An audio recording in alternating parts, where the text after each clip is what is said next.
మృత సంజీవిని అని ఒక విద్య ఉంది. ఎప్పుడు దేవతలు దానవులు కలిగించుకుంటూ ఉండేవారు. ఆ కలిగించుకున్నప్పుడు రాక్షసములు చాలా మంది చచ్చిపోయేవారు, దేవతలు కూడా చనిపోయేవారు. కానీ శుక్రాచార్య దగ్గర ఉన్న మృత సంజీవిని అనే విద్య వల్ల అతను తిరిగి వాళ్ళ రాక్షసులందరినీ బతికించేసుకునేవాడు. కానీ మరి దేవతలు చనిపోయినా చనిపోతున్నారు మరి ఎలా అని ఒక ఆలోచన చేశారు గురువు. ఆ బృహస్పతి తన కొడుకైనటువంటి కుజుడిని శుక్రాచార్య దగ్గరికి పంపించారు. అరే నాయన, నువ్వేం చేస్తావు నాకు తెలియదు, నువ్వు వెళ్ళి ఆ శుక్రాచార్య దగ్గర ఉన్నటువంటి విద్యని నేర్చుకురావాలి, లేదా మన దేవతలు కొనుమరుగైపోతారు, రాక్షసము పెరిగిపోతుంది, అరాచకాలు ఎక్కువైపోతాయి, వెళ్ళినాయన అని ఆ బృహస్పతి తన కొడుకు కుజుడిని రాక్షసు దగ్గరికి పంపించాడు.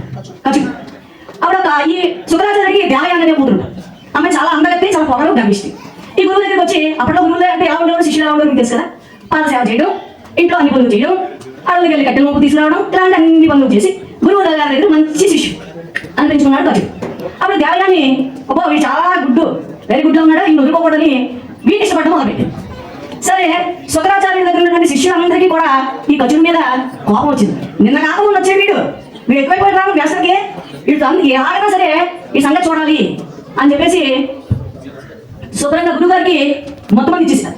అదే పులిసిన రాక్షసాలు ఇచ్చేవారు. అప్పట్లో ఈ ఖర్చుని చంపేసి బూడిద చేసేసి ఆ పొగని సారాలో కలిపేసి గురువు గారు పట్టించేసేటప్పటికి గురువుగారు ఆ పావులు అలవాటు మీదగా దాన్ని తాగేసిన తర్వాత ఈ దేవయాన్ని వెతుకుంటుంది ఖర్చు కోసం.